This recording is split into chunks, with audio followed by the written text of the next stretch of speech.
Happy Sunday, everybody. How's it going today? Texas Redleg here. I wanted to do a video today to discuss the subject of crime prevention. Now, I'm sure it varies, your crime types and statistics of crime, rates of crime for this and that, depending on where you live. That's obviously true. Some areas are just much more susceptible and dangerous to criminal behavior and criminal activity than other places. However, we are starting to see an uptick in general crimes and crimes against persons nationwide. And so what was happening in just the West Coast and, Northeast and Chicago seemed to be start happening around, every part of the country, including mine. And there's a lot of smash and grabs going on, a lot of low-hanging fruit that tweakers can smash a window, grab a bag, whatever the case might be, and run and try to pawn something real quick. This is sort of the MO now for these people, and they are even robbing people at gunpoint in parking lots of grocery stores. About a week or so ago, there was an old man in a Costco parking lot in Dallas who was shot and killed by 4 teens loading groceries into his vehicle at Costco. So there is no, magic beans or anything like that can, insulate you from criminals and criminal behavior. A lot of times it's just bad luck, but sometimes it's also being sloppy. And I'm not blaming victims. I'm just saying that there's things that people can do that can enhance their security, their personal security and the security of their family and property. So I'm just going to go through a few of these things and try to help some people. And it's like prepping, crime prevention and risk management. It sort of goes along with prepping, and you sort of either do it or you don't do it. And like I said, it won't always prevent you from being a victim, but it can help you prevent the chances of being, assaulted or burglarized or killed even. So, and the first one, I'm going to go ahead and just say right off the bat, and if you like it, you like it. If you don't, you don't. But the first thing I'm going to tell you is that you need to stay armed. If you are legally able to carry a firearm and you are proficient and safe with that firearm, and you know the laws of the area that you live in, I suggest that you stay armed all the time from here on out. That's the first thing. The second thing is just to go back to a video I did some days ago regarding home security. And I call it the 3 L's, okay? Locking your doors, lighting around your home, and then looking. Okay, 3 L's. Locking, lighting, and looking. And I think that if you, make a presence known at your windows or open your door from time to time, look out the peephole, you've got good lighting around your house, you've got a presence, or people know that, okay, this person is a little bit more vigilant than I like, and, maybe I'm going to hit another house, sort of like that. So with regards to home security, get your locks working if they're not, get your lighting up. It's getting ready to be wintertime. It already is in some places. And start looking around, check your home, check the perimeter, check the front door, the back door. Keep your blinds closed. Just peer out the blinds now and then. See what's going on. They don't need to be able to look inside your house from the street. Be smart. Okay, so, and that's just a short, dive into home security. I've talked about, fortifying doors and this and that in the past. So if you need to know something about that, go back and look at my previous videos on home security. Third thing is vehicle security, right? A lot of us spend a lot of time in our vehicles. If you work and travel for work, or if you drive a long commute to work and back every day, you're going to spend a lot of time in your vehicle. A lot of you are going to spend time in traffic jams where you're vulnerable, okay?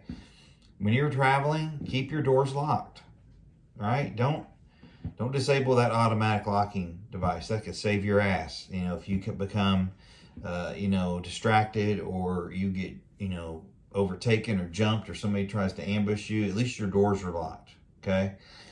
The second thing is keeping your tanks full. I know that we harp on that, but when I get to a half a tank, I fill that thing up. Number one, I don't like paying a lot for gas. Number two, I just like the full tank because I like to be able to get where I need to go should something happen. Or, power up my extra stuff at home. If I run out of juice, if it's grid down, I can at least start my vehicle and recharge things and maybe stay warm. Another one is parking smart. Okay, don't park in a dark, secluded area of a parking lot behind the dumpsters or whatever. Quit looking for, the closest spot. Sometimes you can get a spot that's, within a good distance from the doors, that's safe and under a light, or better yet, just go during the daytime. That's not going to prevent you from being robbed or burglarized or assaulted, but, some of these things happen in broad daylight. So, but parking smart is a good thing, and I would always encourage people to back into their parking spot. I know a lot of people are bad at that or don't practice it. But backing into your parking spot sure gives you a good way to get out of Dodge fast if you need to. And have an out. So if you're traveling and you're coming up to a red light and it's a fairly busy traffic day, you leave a good car length, at least one minimum car length between you and the car in front of you. And try to be in the middle lane or, the right lane with a shoulder, because what you don't want to do is get boxed in somehow. Anybody that's been through evasive driving techniques or been in law enforcement or military may be the case, but there's ways of driving to keep you safe and keep your family safe and your important things safe. And again, leave yourself an out. Check your mirrors. Keep that car length distance between you and the person in front of you. There's no reason for you to get up on their bumper. What if you need to make a move left or right? If you're right up on their bumper and they get disabled, you can't do anything, because the guy behind you is probably on your bumper. So leave yourself some space where you can go left or right and get out of there if you need to. Okay.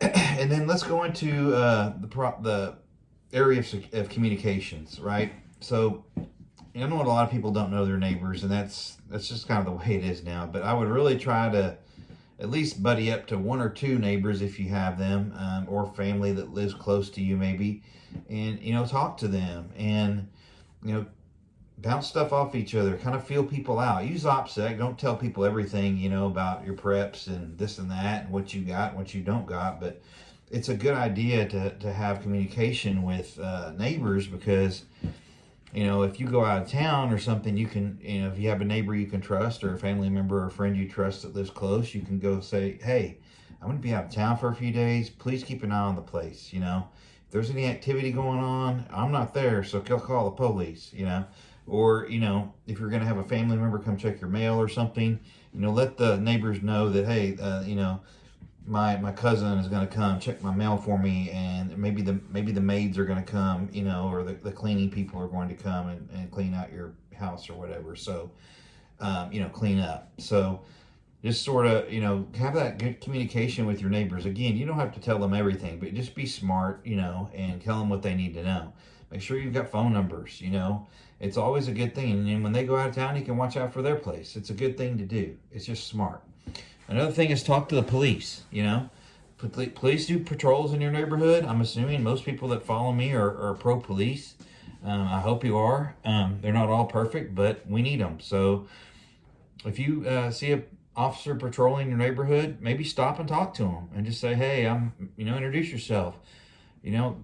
Cops that work a beat, they don't always, they're not always going to reach out to you, unless there's a problem. So, don't be afraid to stop, introduce yourself, and just kind of say, hey, what's going on? Everything cool? And work your way into it, and you get to know them, and maybe they can increase patrols around your neighborhood if you're out of town, or just regularly if that's something you're interested in, along with your neighbors. So it's always a good idea to approach police, in my opinion, and get that open, interaction going, so you can, we can, establish trust between each other, and they can know that we got their back and we need them, and they can help you by keeping a good presence around the neighborhood.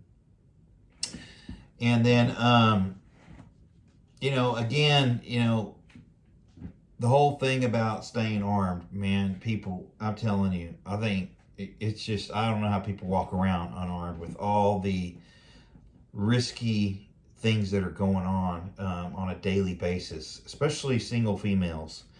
There's a lot of opportunist criminals out there that want to seek out a vulnerable, soft target to hit and get what they need, or take what they need in more ways than one. And, you're just a victim and wait. So I would seriously consider, again, reevaluating your risk management, know where you're going, pick good times, use good judgment, practice your skills, get better at, the range, if that's something you partake in. Maybe you learn some kind of self-defense, martial arts techniques or something. Have some way to defend yourself, because these gangs of criminals apparently they're like in a roll in groups now, so like a little gang.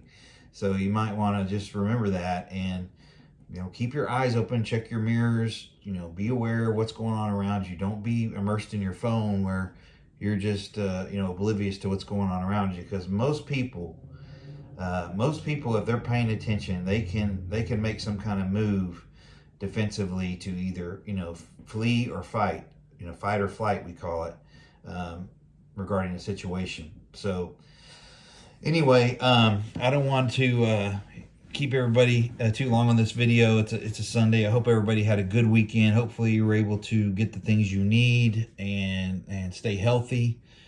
I would encourage everybody to keep stacking it to the rafters, as people say. Don't forget those medications. A lot of people are changing insurance because of open enrollment. Make sure you take advantage of all the prescription opportunities you have with your insurance plans. So again, I hope everybody is rested and is looking forward to a new week coming up, and that you are ready to go. So with that, keep prepping, stack it deep, and long live the Republic.